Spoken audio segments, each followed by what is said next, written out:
காத்திடும் அறுமுகம் ஒரு தரம் கண்ணார கண்டாலே கவலைகள் பறந்திடும்.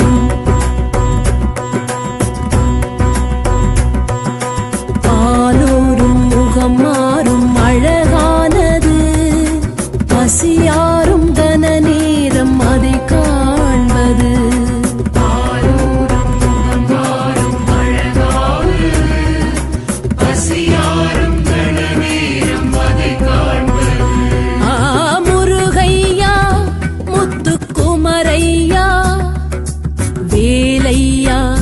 அறுமுக வேலையா